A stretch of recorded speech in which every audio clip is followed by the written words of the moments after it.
Okay, welcome back. We're up to questions 21 to 24 of Acer's pink booklet.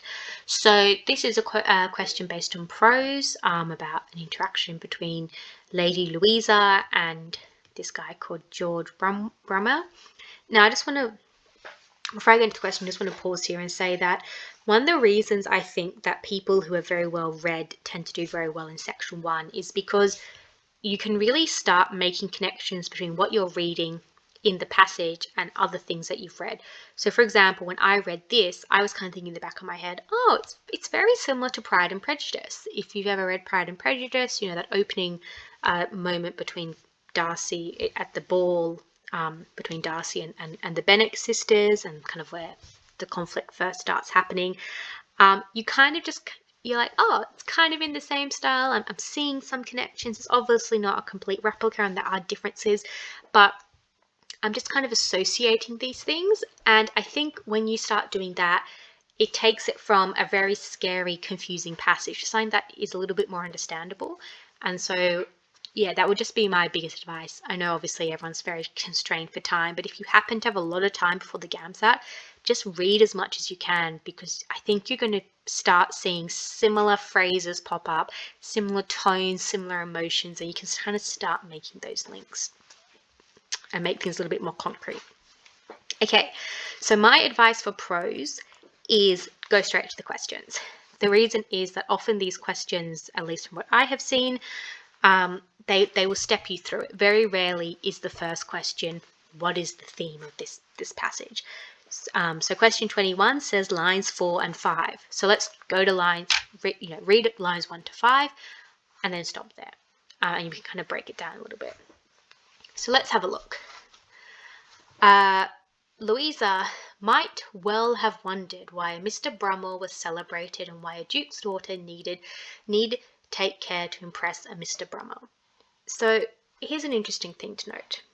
Louisa is the daughter of a duke. We are told that pretty much in the opening sentence. The Duchess was escorting her younger daughter. So she's the daughter of a duke, which means that she has a title. And Mr. Brummel has no title. He is Mr. He's not Prince, he's not Count, he's not Viscount, he's not Sir, he's not Your Royal Highness, he's Mr. So here she is, the daughter of a duke, and everyone's there fawning over Mr. Brummel, and she's gone, why do I need to take care of this man? I'm a duke's daughter. Why do I need to impress him? He's below my station. Why do I care? And that's the indication that she's indignant, which is why the answer is B. And I think that's something that you really have to clue into this clause here. She's wondering why Mr. Brummel is celebrated and why a duke's daughter need to take care to impress him. I'm a duke's daughter. Why do I need to impress this no-name, no-title man? Who is he? She's a bit indignant. Question 22, lines 7 to 10. Okay, so again, keep reading till line 10, and you should be able to answer this question. Suggested that a key element in Mr. Brummel's grace was. So go to the 7 to 10, and let's have a look at what his grace was. Perfection of their cut, quiet harmony of their colour. Without a single point of emphasis, everything was distinguished. So they're describing his attire and his carriage and everything. And when we look at these descriptive terms, we can see that the answer is B, restraint. A quiet harmony of colour.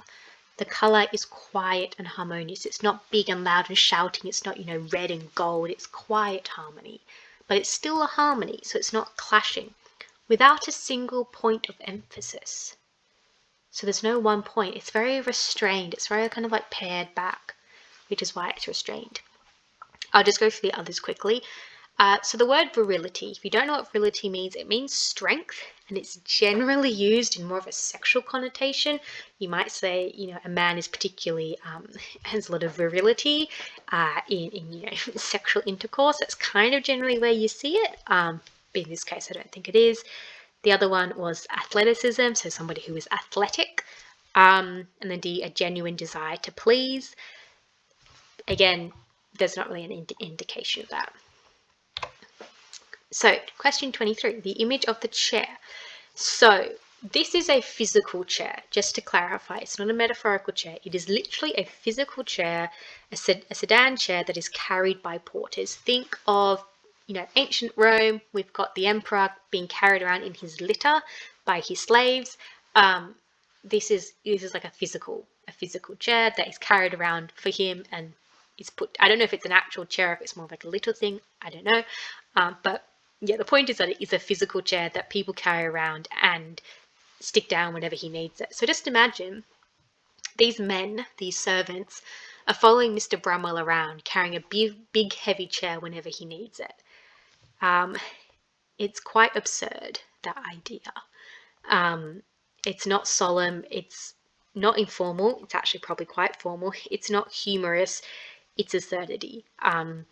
Especially because we've just learnt that he's very restrained in his attire and his manner of holding himself, and then he's being carried around with a ginormous chair. It's a bit of absurd of a conflict. Question 24, lines 14 to 22. Now just see here how we've slowly stepped through the passage. We were first asked about the first few lines, then about 7 to 10, then 12, and now 14 to 22, which is why I say for prose, go to the questions first. And also all the questions thus far have been very detail focused. You had to go in and find specific descriptive words in order to answer them correctly, which is again why I say focus on the questions. Okay, so Lady Louisa found Bramwell's conversation. So let's look at the passage. So she's first enchanted, but then she's puzzled. Now this alone suggests that it's going to be a two-part answer, because she's enchanted, then she's puzzled. So already we've got a conflict there. So kind of just from that, you can knock out A, because it's just inspiring. And all the others have the double-barreled answer. So then we read on and we see that his grey eyes seemed to contradict his lips. And then his words had a twist in them which made them blah, blah, blah. So that points to D, novel and disconcerting. So enchanted, that can be novel. You're enchanted by somebody who's new, somebody who's exciting. That's what novel is. But disconcerting, there's a contradiction between his eyes and his lips, and they have a bit of a twist. And that's why the answer is D.